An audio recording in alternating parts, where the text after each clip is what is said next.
오늘 우리에게 주신 말씀은 레위기입니다. 레위기 19장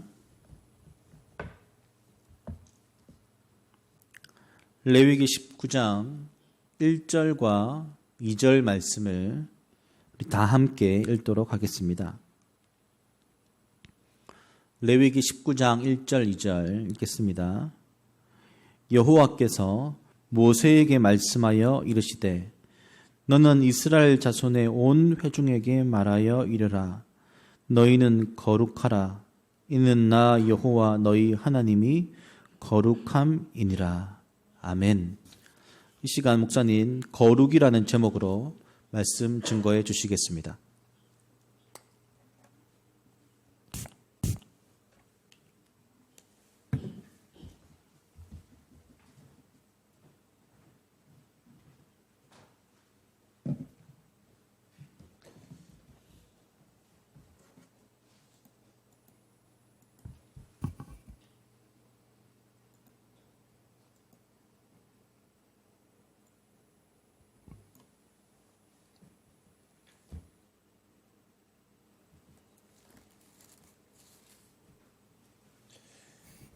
여러분 반갑습니다.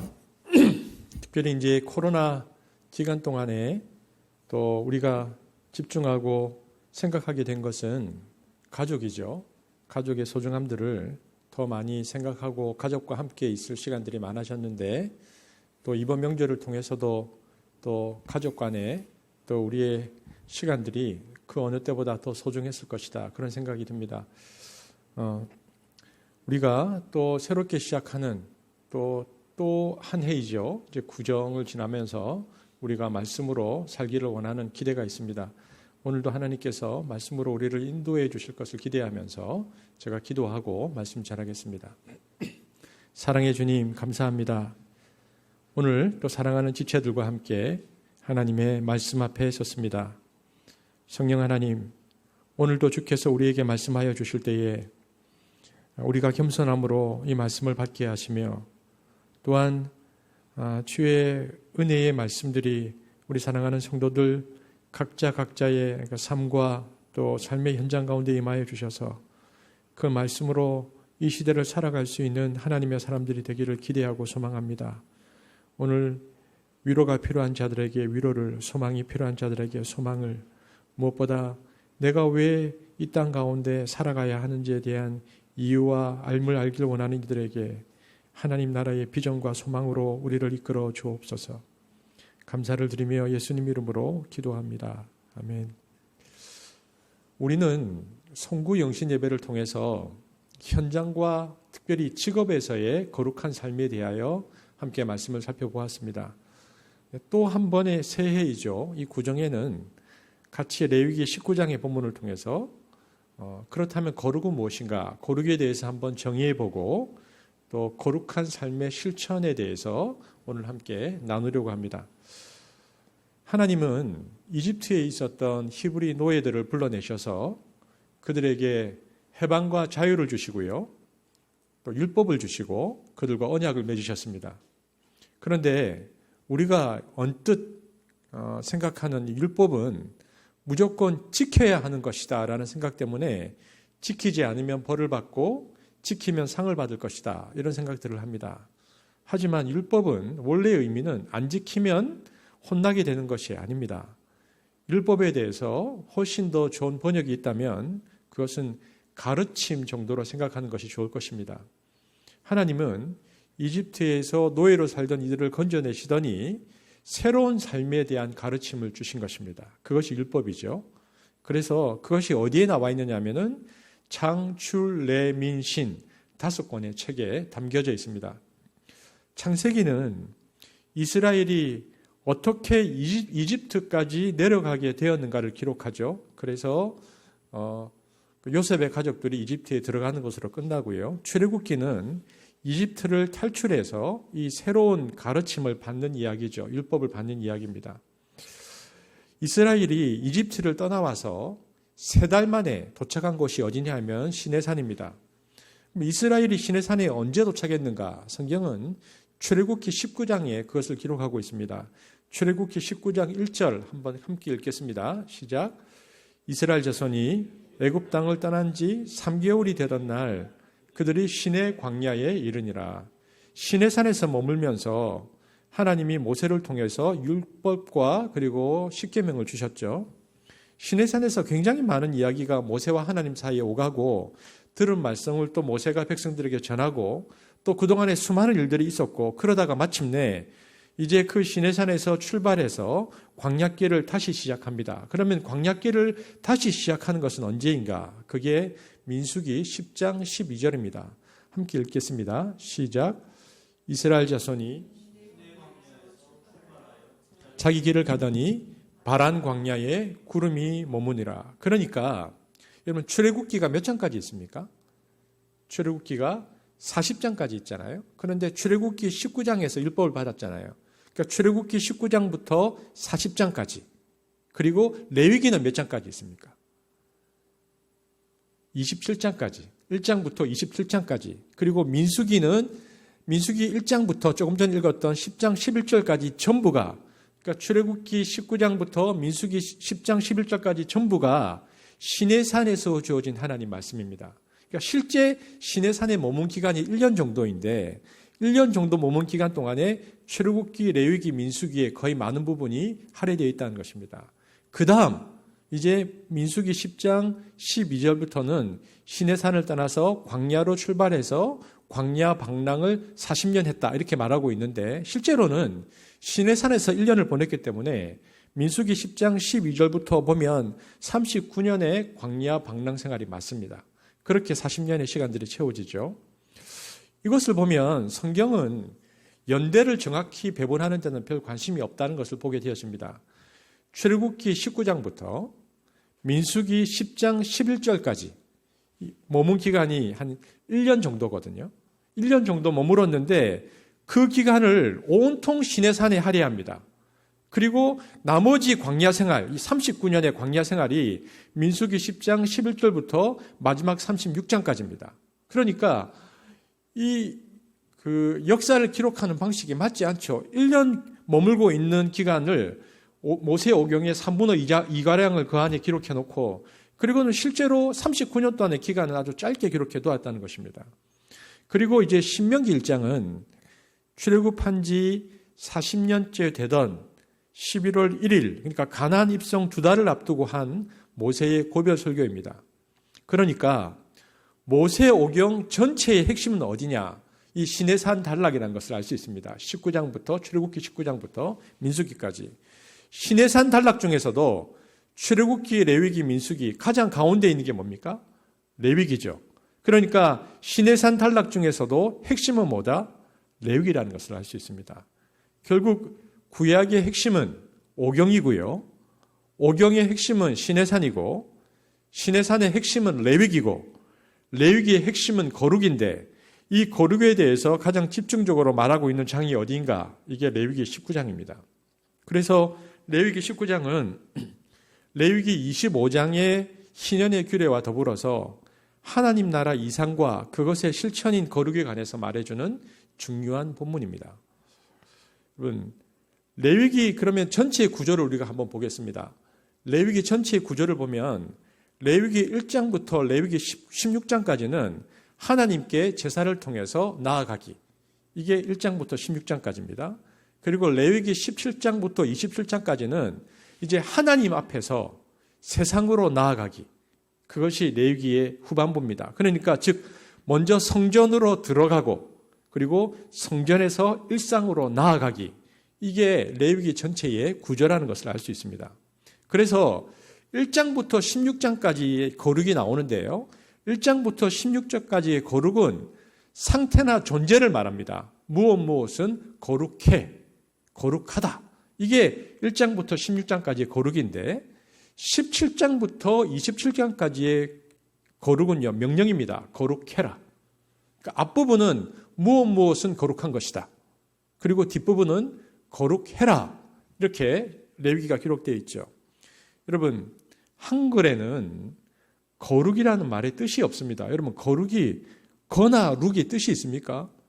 이게 뜻이 없습니다. 겉자나 룩자의 뜻이 없습니다. 소리 글자이기 때문에 그냥 거룩입니다. 그러나 한자말 거룩할 성자, 한자는 뜻이 있죠. 성. 히브리어로 이 거룩이라는 말의 뜻이 뭡니까?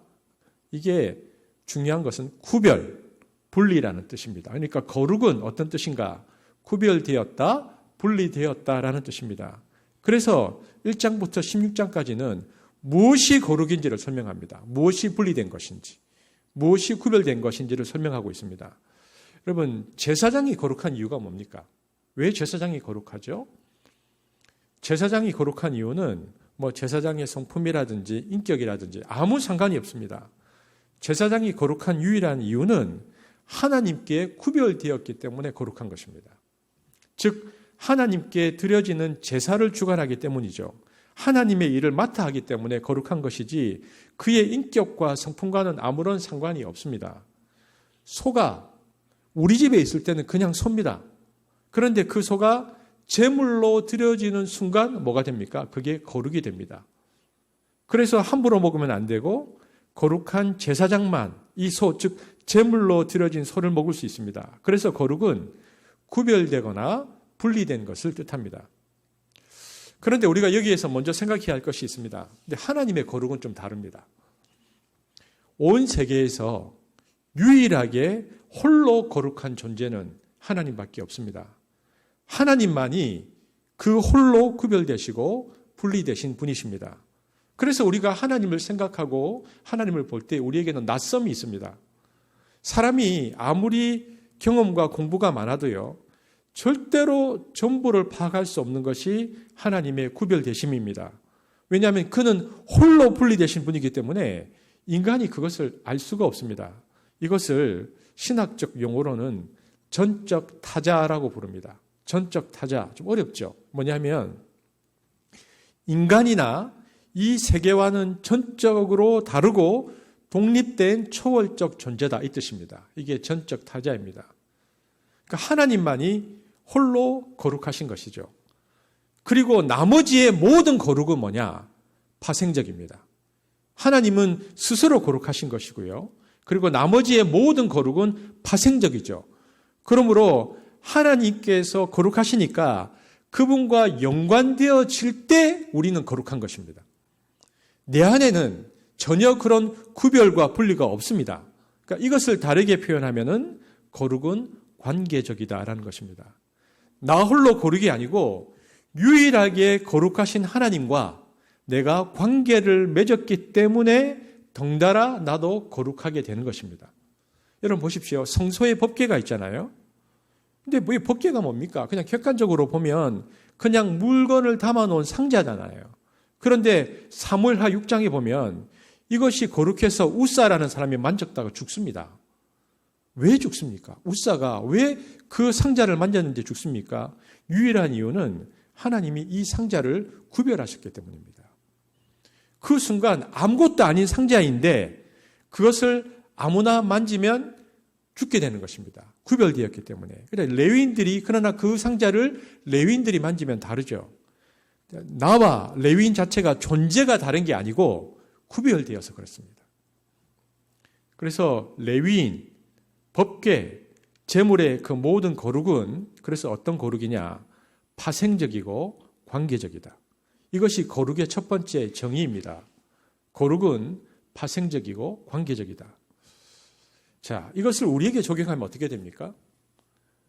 우리를 뭐라고 부릅니까? 사람들이. 우리를 거룩할 성자 또 무리 도자 써서 성도라고 부르죠. 그러면 우리가 성도로 불리는 이유, 우리가 거룩한 이유가 뭡니까? 그것은 우리가 무엇이기 때문에? 하나님의 사람이기 때문이다.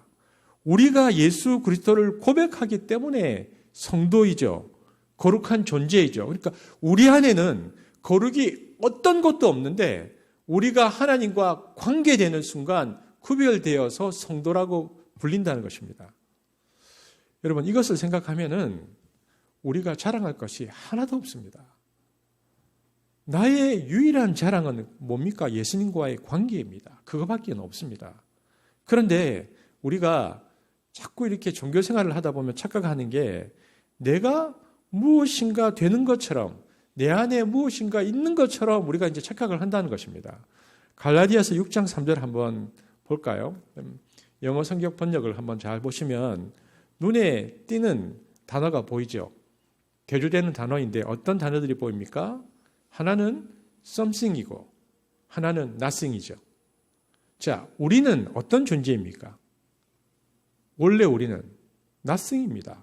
우리는 아무것도 아닙니다. 그런데 내 안에는 스스로의 거룩과 스스로의 구별점이 전혀 없는 nothing입니다. 그런데 우리가 종교 생활을 계속 하다 보면 하나님과의 관계 때문에 우리가 성도인데 그것이 싹 빠지고 착각하면서 내가 something인 것처럼 생각한다는 것입니다. 그래서 갈라디아에서는 이렇게 말합니다. 세 번역을 한번 같이 읽겠습니다. 시작. 어떤 사람이 아무것도 아니면서 그는 자기를 속이는 것입니다. 우리가 이 지점을 잘 생각해야 합니다. 거룩은 우리 안에 없습니다.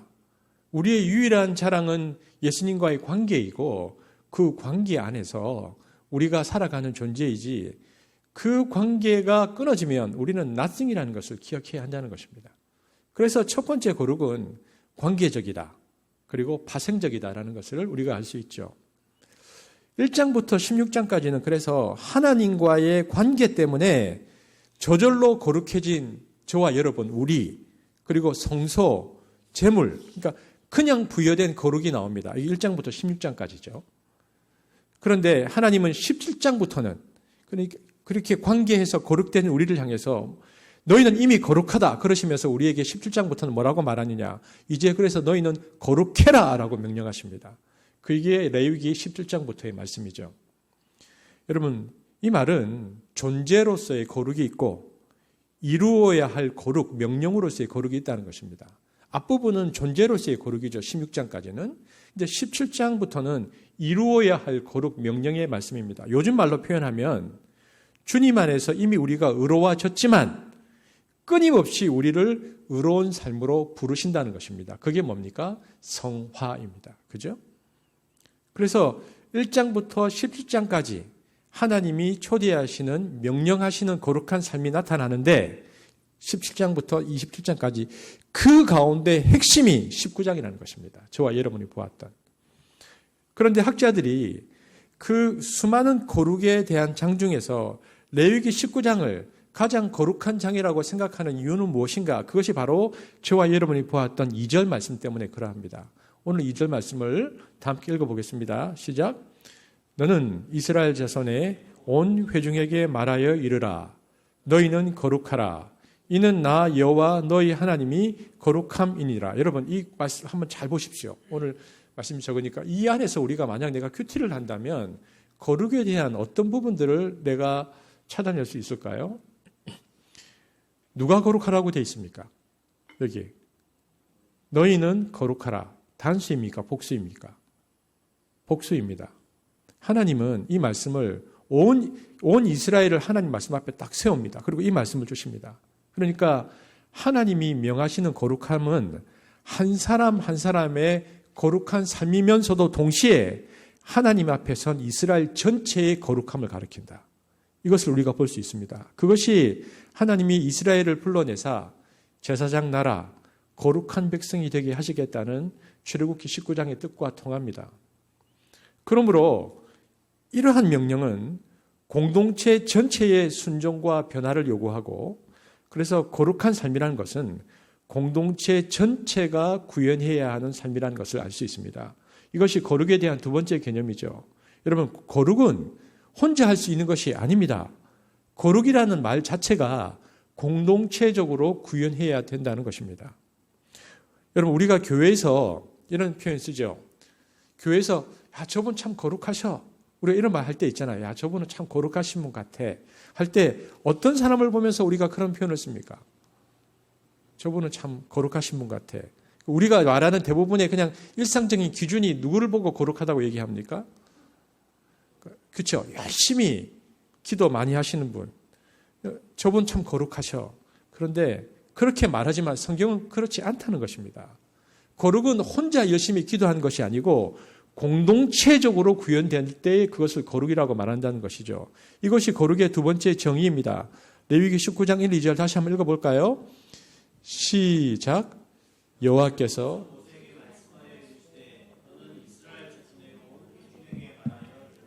너희는 거룩하라.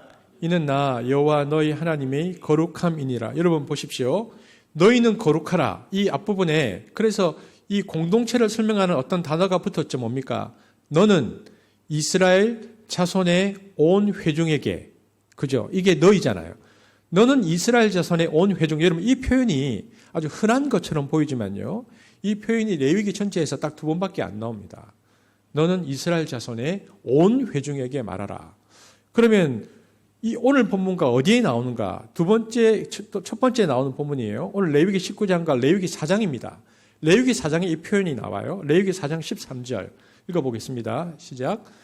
만일 이스라엘 온 회중이 여호와의 계명 중 하나라도 부지 중에 범하여 허물이 있으나 스스로 깨닫지 못하다가, 여러분 레위기 4장은 찾아보시면 속죄제에 대한 장입니다. 레위기 4장은 속죄제라는 게 뭐냐면 인간과 하나님과의 관계에서 범하는 죄의 문제, 특별히 신자의 죄 문제를 어떻게 하나님이 다루시는가에 대해서 다루고 있는 것이 레위기 4장입니다. 레위기 4장에 보면요, 속죄제를 드려야 할 사람의 종류를 4가지 종류를 이렇게 그 등급이 구별되어서 나옵니다. 그러니까 제일 먼저는 제사장의 죄 문제가 나옵니다. 제사장이 죄를 지었을 때는 이렇게 속죄제를 해라. 두 번째는 이스라엘 온 회중의 죄가 나옵니다. 이스라엘 온 회중이 죄를 지으면 이렇게 속죄제를 드려라. 세 번째는 족장이 죄를 지으면 이렇게 속죄제를 지어라. 네 번째는 평민이 죄를 지으면 이렇게 속죄제를 드려라. 그러니까 레위기 4장은 온통 속죄를 어떤 부류의 사람들이 드려야 되니까 나오는데, 제사장도 온 이스라엘의 회중도 통치자인 족장도 평범한 서민도 자신들의 죄하여 속죄제를 드려야 했습니다. 그런데 여기에서 회중 전체를 위한 속죄에 대해 쓰인 표현이 이스라엘 온 회중입니다. 레위기 4장 13절 다시 한번 볼까요? 시작. 만일 이스라엘 온 회중이 여호와의 계명 중 하나라도 부지 중에 범하여 허물이 있으나 스스로 깨닫지 못하다가. 그러니까 무슨 얘기입니까? 오늘 저와 여러분이 보는 레위기 19장이나 레위기 4장 보면 레위기 19장의 거룩 명령은 그렇기 때문에 그 개인의 성숙만이 아니라 반드시 거룩은 공동체적으로 구현되어야 하는 것이다. 이것을 놓치게 되면 우리가 어떤 착각을 하냐면은 신앙이 아주 고고하고 기품이 있고 홀로 있는 완벽한 인간을 추구하는 것이 거룩이다 착각을 하게 됩니다. 그래서 나 혼자 고고한 인간이 되는 것이죠. 그런데 레위기가 말하는 거룩은 근본적으로 공동체를 향한 명령이다라는 것을 기억해야 합니다. 이것이 거룩의 두 번째 정의입니다. 여러분 그렇다면 공동체라는 말은 오늘날 말로 바꾸면 무엇입니까? 그게 공적이라는 뜻입니다. 공적이다. 여러분 우리 신앙은 자기 혼자 예수 잘 믿어 천국 가기가 아니라는 것입니다. 하나님은 너희는 거룩하라를 통해서 세상과 다른 공동체를, 그러니까 세상과는 전혀 다른 공동체를 세상의 한가운데 드러내기를 원하시는 것이죠. 그것을 통해서 세상의 다른 공동체에 영향을 주기를 원하시는 것입니다. 여러분 세상의 한가운데 세워진 다른 공동체라는 말은 당연히 그 구성원들이 한 사람 한 사람으로 이루어져 있으니까 개인이 거룩에 응답하는 것도 물론 꼭 필요한 일이겠지만은 반드시 이런 개인이 모인 공동체를 통해서 하나님은 세상과 구별된 공동체, 그리고 세상과 다른 대안적 공동체를 만들기를 원하신다. 이것이 이스라엘을 불러내신 이유라는 것입니다. 그래서 모세오경의 가장 핵심인 그 거룩의 문제를 얘기하면서 내가 너희를 불러낸 이유는 세상 가운데 제사장 나라가 되기 위한 것이다 라고 말씀하신 것이죠.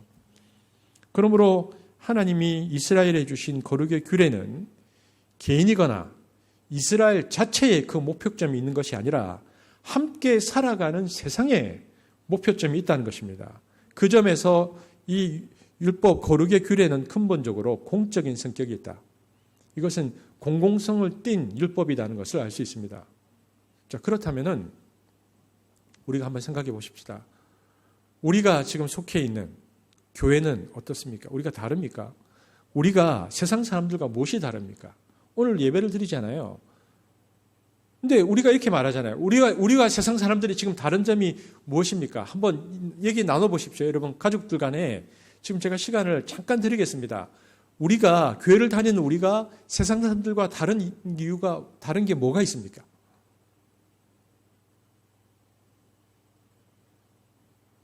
우리가 유일하게 할 수 있는 일은 그거죠. 나는 예수 믿어. 우리는 예수 믿어. 이렇게 말하는데 그것은 큰 의미가 없다는 것입니다. 그건 우리끼리 이야기입니다. 우리가 예수 믿어. 그건 우리끼리 이야기죠. 우리가 예수 믿는다는 것이 세상과 얼마나 다른가의 차이점이 중요한 것이죠. 내가 예수 믿어. 그것은 하나도 중요하지 않다는 것입니다. 그렇다면 무엇이 거룩인가? 여러분, 레위기서를 보면 금년에 이제 우리가 성경 통독을 또 할 텐데요. 레위기는 한 장에 하나의 내용을 담고 있습니다. 그러니까 레위기의 모든 장이 어떤 특정한 주제와 그 주제와 관련이 있는 내용을 일관되게 소개합니다. 예를 들어서 레위기 1장은 무엇에 대해서 나오고 있습니까? 번제. 쭉 번제에 대해서 나옵니다. 2장은 뭡니까? 소제, 그러니까 곡식에 대해서 쭉 나옵니다. 이렇게 일관되게 한 장에 하나의 주제씩 나오는데 레위기 전체에서 유일하게 잡다한 내용들이 섞여 있는 내용이 뭐냐? 이게 레위기 19장입니다. 다른 것은 한 장에 하나의 주제입니다. 그런데 레위기 19장은요. 레위기 19장을 보면 제일 먼저 레위기 19장 앞부분에는 부모를 경건하라, 부모를 공경하라 나오고요. 그다음에 안식일에 대해서 나옵니다. 그랬다가 4절에 보면 우상 숭배하지 마라 그랬다가 5절에 보면 화목제를 드리라 말했다가 그 다음 나오는 것은 농사할 때 이렇게 해라, 지주는 이렇게 해라, 재판할 때는 이렇게 해라, 장사는 이렇게 해라. 그 다음에는 나그네와 장애인들을 어떻게 대하라. 그야말로 삶의 굉장한 다양한 영역과 연관된 규례들이 가득합니다. 그래서 레위기 19장은 레위기 전체 중에서 굉장히 독특한 장입니다. 그러면 이것이 의미하는 바가 무엇입니까? 레위기 19장이 이렇게 독특하면서 이것이 거룩에 대해서 말하고 있다면 과연 무엇을 말하고 있는 것입니까? 거룩은 우리가 일반적으로 이렇게 생각합니다. 교회 내에서 하는 어떤 행동을 떠올리죠. 교회 안에서 하는 어떤 행동. 하지만 19장에서 말하는 거룩의 의미는 두 가지가 있다는 것입니다. 그것이 아니고 하나는 제사 관련, 그러니까 제 영역입니다. 우리가 그냥 교회 안에서 하는 어떤 행위들. 그러나 또 하나는 일상 관련, 윤리 영역이 있다는 것입니다. 그래서 이 두 가지가 다 합쳐서 거룩이라는 것이죠. 우리는 이렇게 말합니다. 우리 신앙은 수직적 차원과 수평적 차원이 있다. 이렇게 말하는데 레위기 19장이 의미하는 바는 아니다. 그렇게 말해서는 안 된다. 수직과 수평 전체가 거룩이다. 수직과 수평은 나누어지지 않는다.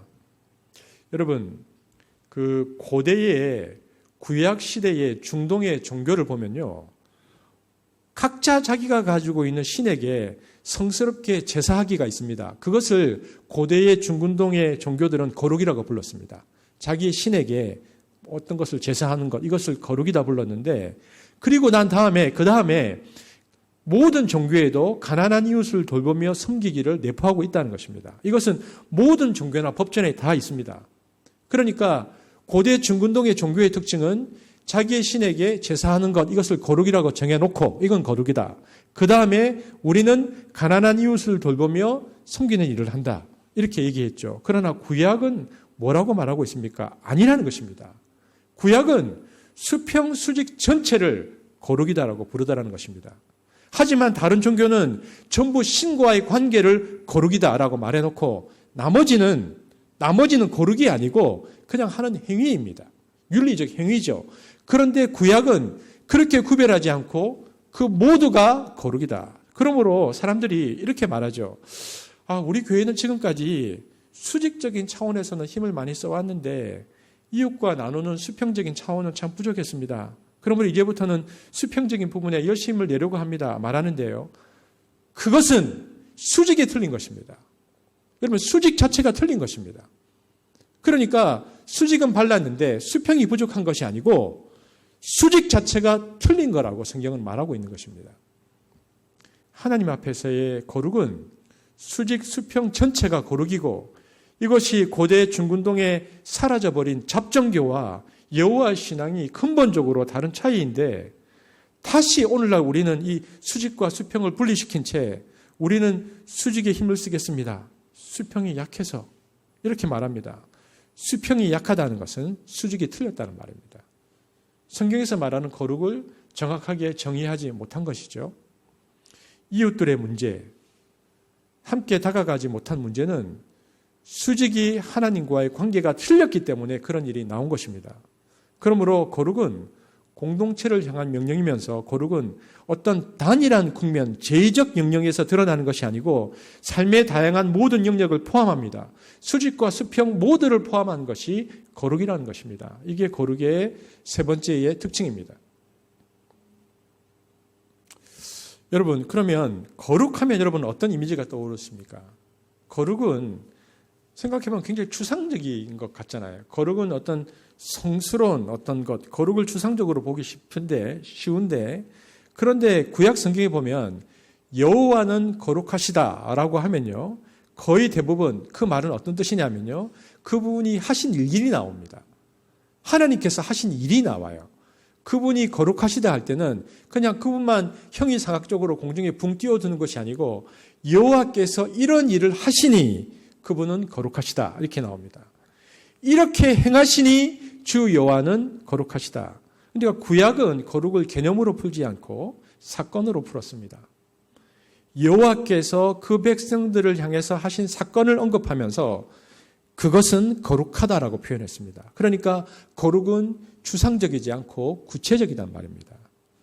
그러므로 하나님의 거룩하심을 우리가 묵상할 때에 그분이 그 백성들 가운데 어떤 일들을 행하셨는가를 우리가 보게 되어지면 하나님의 거룩을 배우게 되어집니다.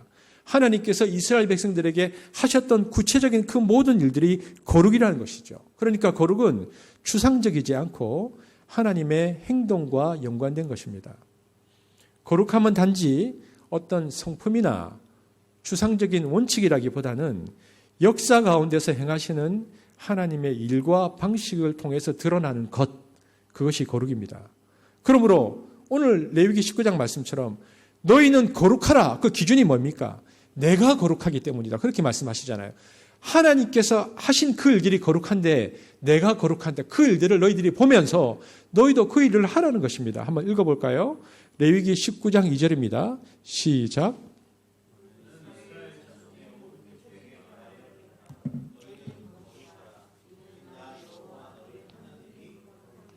그러므로 거룩은 뭡니까? 한마디로 하나님 닮아가기입니다.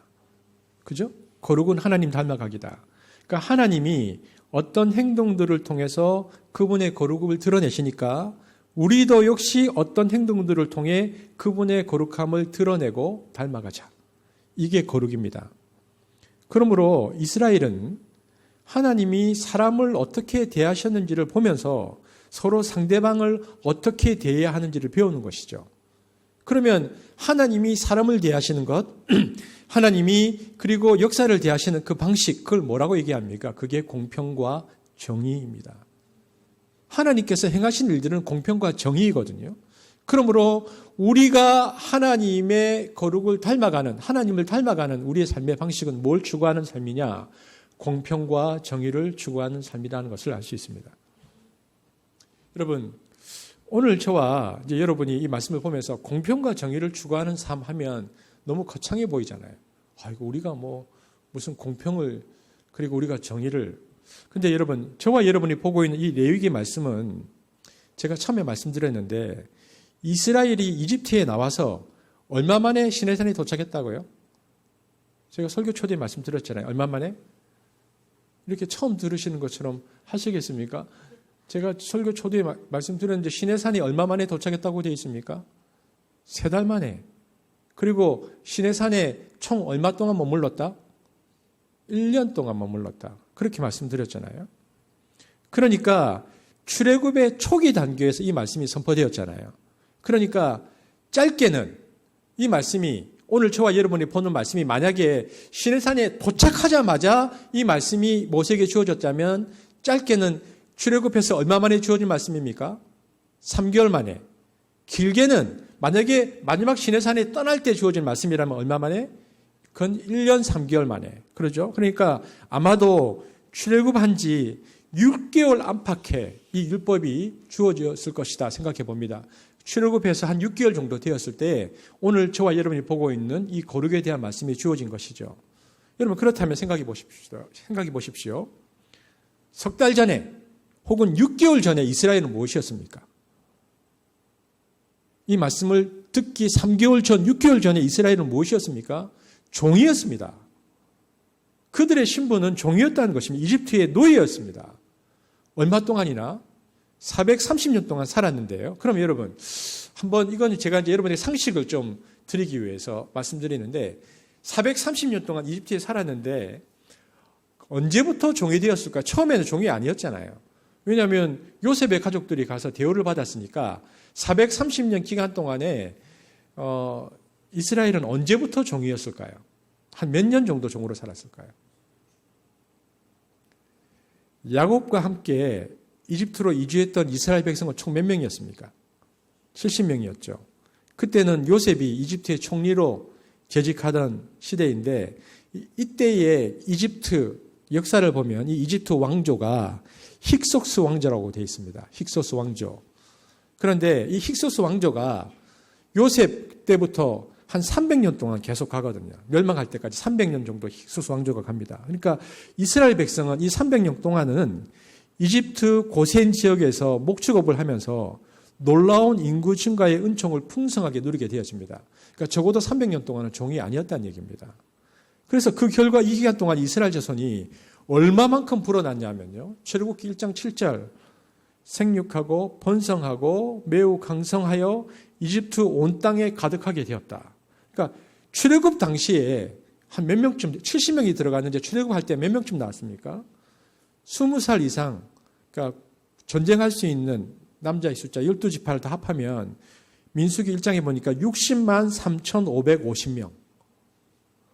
그러니까 그래서 출애굽 당시 이스라엘 총 인구수는 어린아이, 여자 그리고 노인까지 합하면 그래서 약 150만 명에서 200만 명이 이를 것이다 추산하는데요. 그렇다면 한번 계산해 보십시오. 수학 잘하시는 분.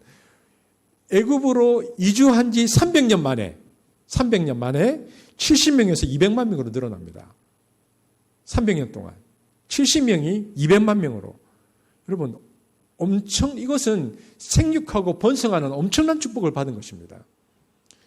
그래서 짧게는 300년, 길게는 370년 정도 그들은 아주 풍요롭게 잘 살았습니다. 그런데 이들이 출애굽하기 한 50년 혹은 100년 전에 이집트 왕조가 바뀝니다. 힉소스 왕조에서 어떤 왕조로 바꾸냐면요.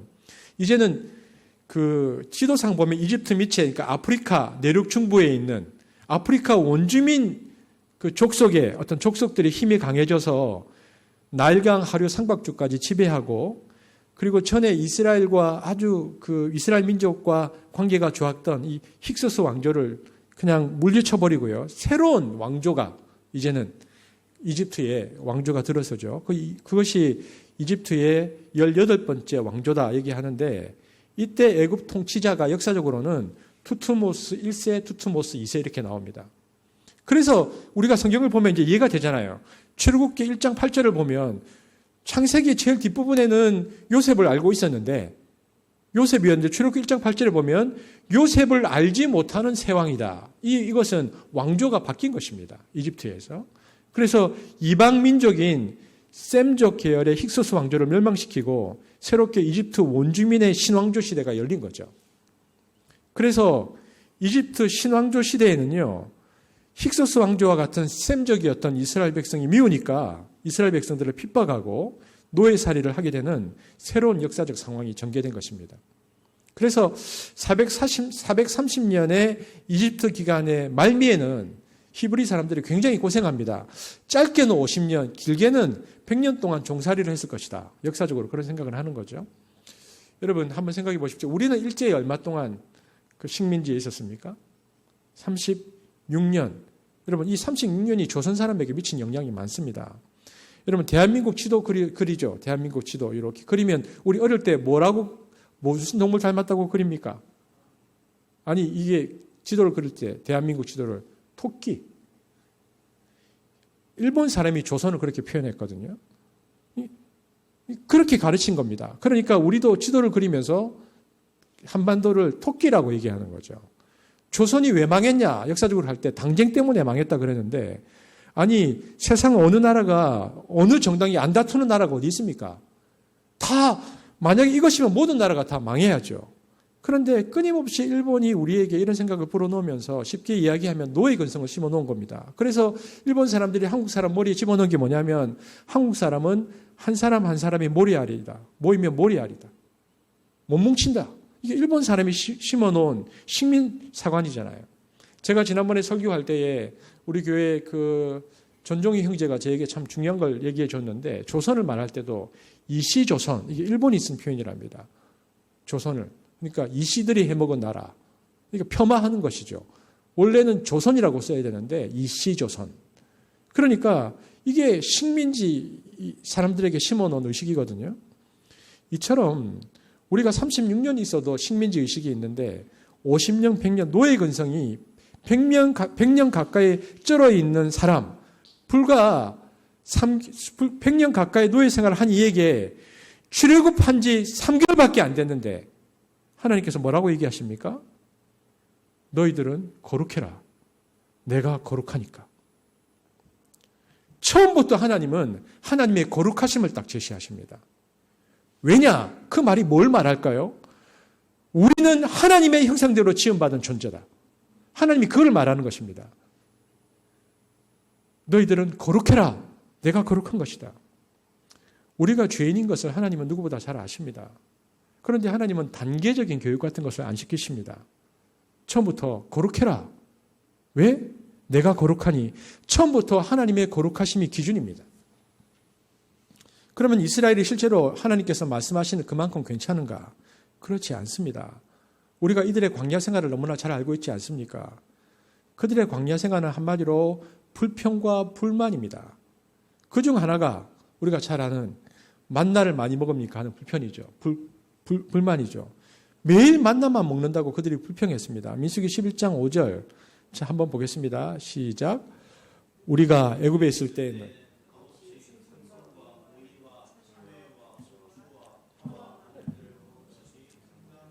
얼마나 만나가 지긋지긋했으면 이렇게 다양하게 생선도 먹었고, 우리가 오이도 먹었고, 부추도 먹었고, 파도 먹었고, 마늘도 먹었고.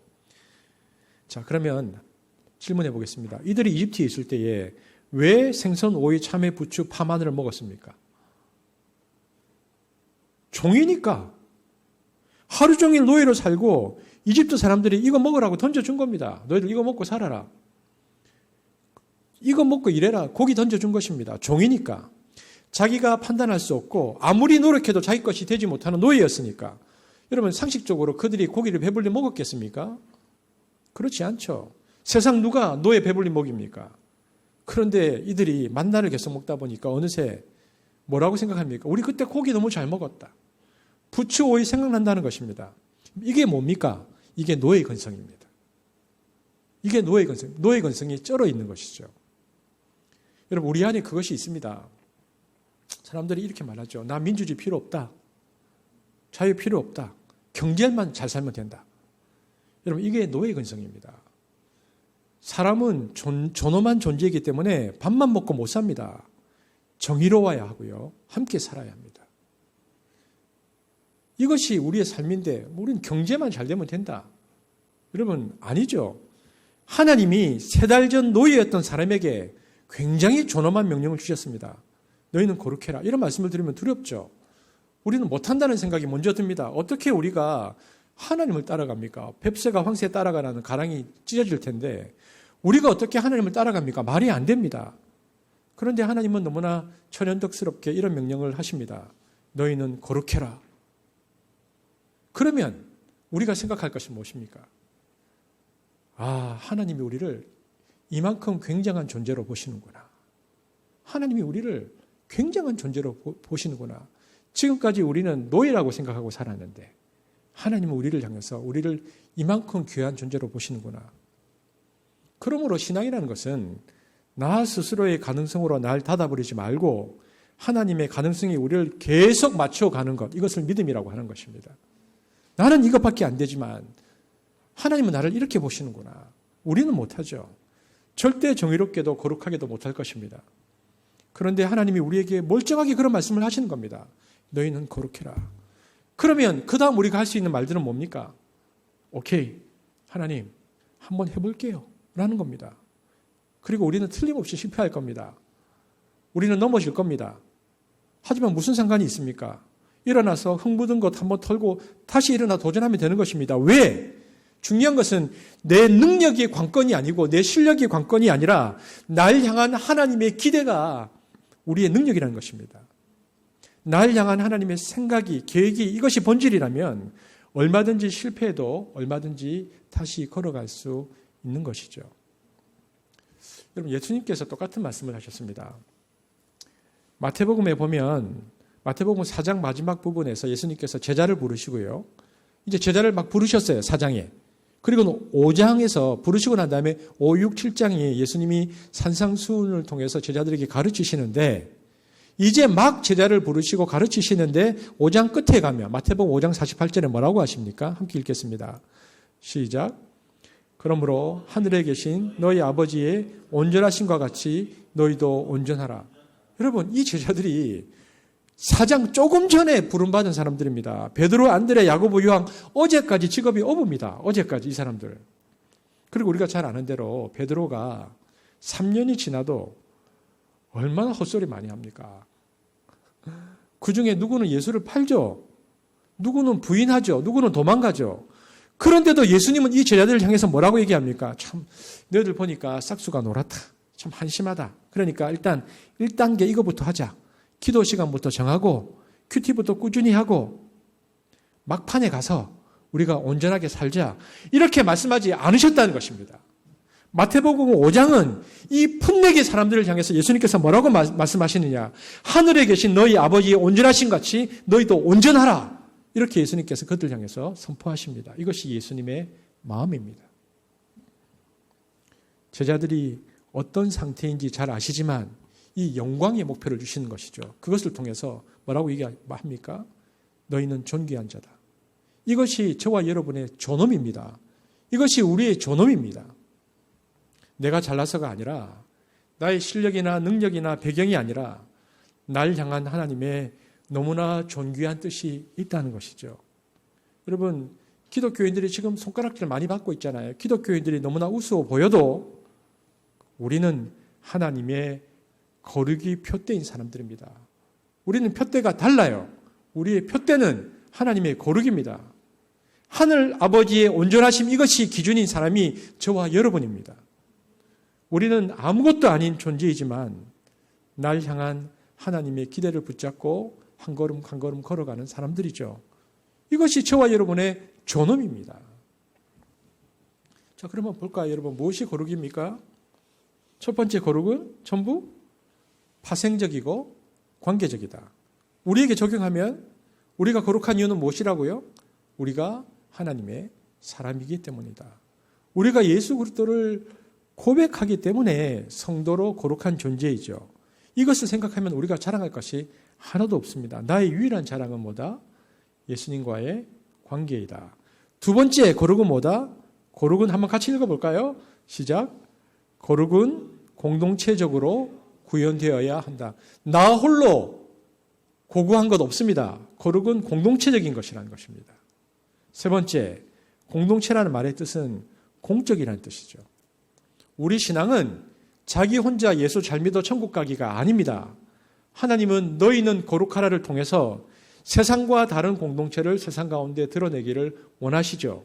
그래서 공평과 정의를 드러내는 그 공동체를 원하셨던 것입니다. 우리 신앙은 수직적 차원과 수평적 차원이 있다고 말하지만 레위기 19장이 의미하는 바는 수직적 수평 전체가 거룩과 연관되어 있다. 그것은 구별될 수 없다. 그리고 네 번째 거룩은 뭐다? 한번 같이 읽어볼까요? 거룩은 뭐다? 시작. 하나님 닮아가기다. 하나님이 어떤 행동들을 통해서 그분의 거룩하심을 드러내시니까 우리도 역시 어떤 행동들을 통해서 그분의 거룩을 닮아가는 것입니다. 기독교인들이 참 우스워 보여도요, 우리는 하나님의 거룩이 표대인 사람들입니다. 하늘 아버지의 온전하심, 이것이 기준인 사람들입니다. 제자들이 어떤 상태인지를 잘 아시지만 이 영광의 목표를 제자들에게 주신 것이죠. 이것이 저와 여러분의 존엄입니다. 이렇듯 거룩은 하나님 앞에서 올바른 제사와 이웃에 대한 공의의 삶이라고 할 수 있습니다. 그렇다면 거룩은 한마디로 무엇입니까? 그렇다면 거룩은 한마디로 내 이웃을 내 몸처럼 사랑하기, 생각하기.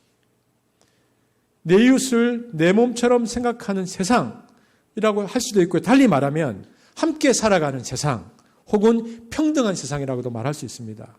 그러니까 결국 거룩은 사랑으로 구체화되고 실현되어야 하죠.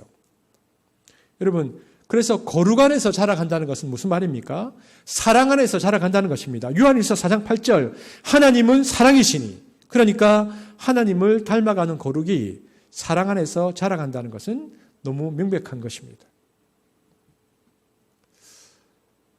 지금 이제 백신이 나오고 치료제가 이제 나오고 있죠. 금년에는 많이 나아질 것이라는 기대를 가지고 있지만, 그럼에도 불구하고 다시 우리의 삶이 이전처럼 되기 위해서는 여러 가지 어려움이 있을 것 같습니다. 이럴 때 우리가 그렇다면 이 거룩의 말씀 앞에서 생각해야 할 것이 무엇입니까? 이럴 때 우리에게 주시는 말씀을 따라서 우리는 어떤 공동체가 되어야 됩니까? 모퉁이를 남기는 교회, 그죠? 하향성의 교회로 나누고 섬기는 일들을 해야 하는 것이죠. 이것이 거룩을 실천하는 것이잖아요. 특별히 우리가 다른 어느 때보다 코로나로 힘들어하는 사람들을 바라보면서 이것이 교회가 나아가야 할 방향인 것입니다. 그래서 한습은 올 한 해에 그것을 하기 위해서 중요한 하나의 결정을 했죠. 그것이 무엇입니까? 선한 사마리아인 프로젝트입니다. 우리가 이제 계속 교회에서 광고도 하고 설명도 드릴 텐데요. 지금 2월 달에는 우리 교육자들 터가 먼저 하고 있는데 매월 터별로 돕고 싶은 개인이나 단체를 선정하는 겁니다. 돌아가면서. 그리고 그들의 기도 제목들을 함께 기도하고요. 또 다른 공동체에 우리는 이번 달에 그들을 이렇게 돕겠다고 알림으로 우리는 선한 사마리아인 프로젝트를 통해서 공공성을 실현하려고 합니다. 그러면 참여하는 방법은 뭐냐? 우리가 예배 시간에 이렇게 댓글 하잖아요. 이 댓글이 천연의 기부가 됩니다. 댓글로, 그리고 뭡니까? 기도로, 그리고 무엇보다 지정 헌금으로 나는 하나님께서 이 마음을 주셨으니까 이렇게 하겠다는 것입니다. 그리고 가정 예배를 통해서 우리 자녀들에게 그들에게 말씀을 믿는 믿음뿐 아니라 나눔과 기부로 하나님의 말씀을 실천하는 삶을 우리가 가르치고 살기로 결심하는 한 해가 되자는 것입니다. 그래서 가정 예배를 드리면서 매달 교회에서 돕고자 하는 힘들고 어려운 이웃들이 나오잖아요. 터별로 우리는 누구를 돕겠다. 그러면 가정별로 가정 예배를 드리면서 이제는 그냥 예배만 드리는 것이 아니고 얼마 정도의 금액을 기부하고 나누면 좋을지 아이들과 이야기하면서 여러분 마음을 모아주십시오. 그래서 그것이 10,000원이 되었든 20,000원이 되었든 우리가 그것을 실천해 보자는 것입니다. 여러분 보십시오. 거룩하라라고 레위기에 명령한 모든 경우 히브리어로는 이게 미완료 동사로 되어 있습니다. 거룩하라 이 말이 무슨 말? 거룩하라는 모든 미완료 동사로 되어 있거든요. 그러니까 미완료로 표현되었다는 것은 이것은 이스라엘이 마땅히 되어야 하는 상태 혹은 존재에 대한 명령입니다. 그러니까 너희들은 그런 상태에 이르러야 한다. 너희들은 그런 존재가 되어야 한다는 것이거든요. 교회도 마찬가지입니다. 교회가 하나님과의 관계에서 우선순위를 두고 그냥 이웃을 돕는다가 아니고 너희가 이 상태, 이웃과 함께하는, 이웃과 더불어 사는 공공성을 가진 교회가 되어야 하는 것이 너희의 거룩의 목표다라고 주께서 말씀하시는 것이죠. 그래서 21년 한숲은 사랑 안에서 자라가서 참된 거룩을 실천하는 공동체가 되어야 할 것입니다. 한숲이 이 선한 사마리안 프로젝트를 진행하면서 성경에서 말하는 이 거룩, 세상과 더불어 함께 살아가는, 세상을 사랑하는 이웃을 내 몸처럼 사랑하는 이 거룩을 실천하는 한숲이 되어지기를 주의 이름으로 축복합니다. 시간 기도하시겠습니다. 사랑의 주님 감사합니다. 주님은 우리에게 거룩을 통하여 또 거룩이 거룩한 삶이라는 것이 무엇인가를 말씀하십니다. 거룩 안에서 자라간다는 것은 사랑 안에서 자라가는 것입니다. 거룩은 내 이웃을 내 몸처럼 생각하는 세상을 만들어가는 것입니다. 함께 살아가는 세상, 평등한 세상을 만들어가는 것입니다. 하나님, 선한 사마리아인 프로젝트를 통해서 한습이 이 거룩하라는 주의 명령에 순종하기를 원합니다. 참된 거룩을 실천하는 공동체가 되기를 원합니다. 주님, 어른들로부터 어린아이까지, 그래서 하나님께서 원하시는 대안적 공동체가 한습이 될 수 있도록, 비록 우리는 연약하나 주께서 그것이 우리의 존엄이라고 말씀하셨기에 우리가 믿음으로 이 일들을 실천하려고 합니다. 하나님, 우리를 그렇게 사용하여 주옵소서. 감사를 드리며 우리 주 예수 그리스도의 이름으로 기도드렸습니다.